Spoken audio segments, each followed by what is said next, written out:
And Doc Ben is badder than Rogers. So you know we're going to have to go through something to get through him now. Black Man Under Now, page 72 is where that's from. Good old Doc Ben, my main man there. Okay, I'm at document 2, and let's work with it.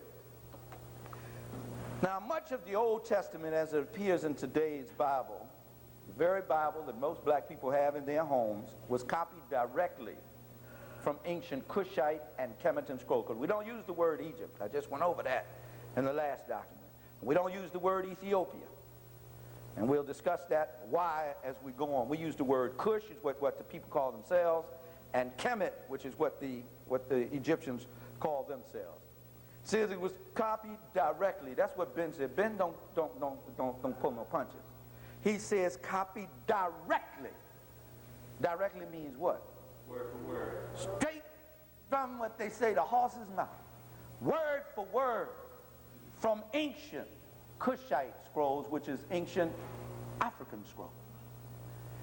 From the artwork and inscriptions of ancient Kemetic temples, every story that you find in the book of Genesis, whether it is Adam and Eve's story, and I go into that in detail in this book, African Genesis, and where it came from, whether it's the story of Cain and Abel, Noah and the flood, all of them are painted on the ancient temples in Africa and were there long before there was a Hebrew. Those stories existed with different names of different people, the same story. So Doc Ben says they were copied word for word. They just changed the name to fit the particular cultural and historical experience of the people who were doing the copying.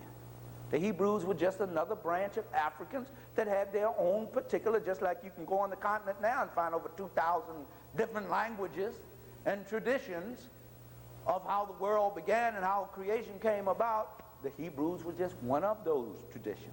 The reason why they seem to be so important to us is because of all of our great literature. It was one of the few things that survived that we can now reclaim as our own, that the white man called his own for so many years. And one of the few of our historical documents that he let us have any access to, because he thought he had done such a thorough job of putting the image of white supremacy there and whitewashing it, that we could in no way possibly be able to go into this book he had rearranged now and find our history. Yet Nat Turner, an unlettered slave on a plantation, when they would taught him to do some reading out of this book, he went in there and found his history. And then as we began to grow, we went in there and found out, because our early scholars here, Rogers and many of the others, began to go to the Bible first. Ethiopia shall stretch forth her hand to, and about Egypt and all those things. And they said, wait a minute, this is about us as a people. So he had no idea that we would now be able to take this book and get back to our history through it. That's why, that's the value that the book has to us. Now, it may have a value to you in terms of religion. That's up to you. I don't argue that. I'm talking about history today. That's the real value. That's why we shouldn't be arguing over different parts of it, because the book is confusing in its present state. There's no way in the world you can make sense out of it in its present state unless you have an understanding of our history and the original languages it was written in. All right? So he said it was copied word for word. They just changed the names and so forth. But the stories and all those things existed before they were written in the Bible. So when you hear them in Sunday school, you're hearing your history again, but you've been made to think, because on the Sunday school cards and all that, they got white people. They're certainly in the movies, they got white people, so you think you're studying white people's history when you're actually studying your own history. You know, isn't that something to do to a people? They're looking at their own history. But no, but here was the thing, though. They will take the pictures and the statues and put them in the museums, as they have them all over the world, and will say, these are Mediterranean Caucasians. And here you will have a man with a nose all the way around here, lips big, blowed up, everything, and say, this is a Mediterranean Caucasian. You're looking in a mirror at a picture of yourself, and they say, but that's not you. That's really me. That's not you. But the worst part about it is we say, oh, okay, that's true. That's the part about it. So when you're looking in the Bible, you're looking at a picture, you've been looking at a picture of yourself all this time. Ain't Abraham had to go to Egypt to get permission to settle in Palestine. Ethiopia had to come and save Israel's butt from being whipped by the Assyrians 2 or 3 times. So you're looking at your own history in there. And the children of Ham were the children of Mizraim and Put and Canaan and all that. We'll deal with that as we go on. All of them.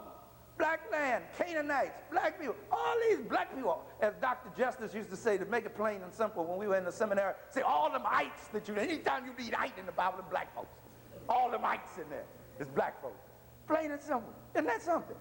All the time you're looking at your history, but somebody has confused us so much that we think we're looking at somebody else's history. So that's one of the and that's one of the joys of this. You can take this one book that you find in any hotel. That's where I got this one from. Any hotel and teach your history out of it. Now we got to get these chicken-eating, mealy-mouthed preachers aware of that. And they can teach the history right out of here. Right out of here. Pork chop, that's right, pork chop eating preachers. Chicken-eating ones, all right, the pork chop eating. Now some of them say, but they figure, and they go to the seminary to study 4 years to get the BA. Because see, I went through the process, 2 years to get the master, another 2 years to become a doctor of divinity, DD. Just to learn all that about this one little old book here. One little old book they're supposed to be learning about.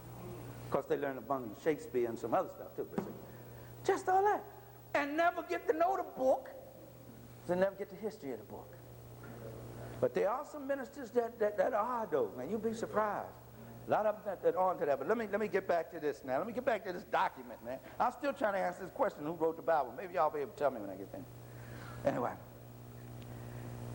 When we study the historical background of the Bible, its languages and the geography of the lands from which it originated. See, one of the key things here is geography, the study of geography. You got to, because we tend to think that because when we came in contact with this Bible, when they brought us into slavery, when they brought us into captivity, we came in contact with it through the Portuguese, the Spanish, the English, the French or somebody. So we figure, and all them pictures they had in there, these Dutch people and all that in the Bible, and them family picture Bibles with all these big Dutch people and everything, we figure that must be where it is, up here in Europe somewhere. But the incidents are taking place over here, thousands of miles away there. So when you look at the geography, you automatically see you're dealing with the land. This little strip of land is attached to Africa. You can see very clearly it was attached to Africa. It wasn't until the split, it's still physically attached to it. It just depends upon who's in power, whether the Asian or the African, as to whether they're going to call it an Asian land or an African land.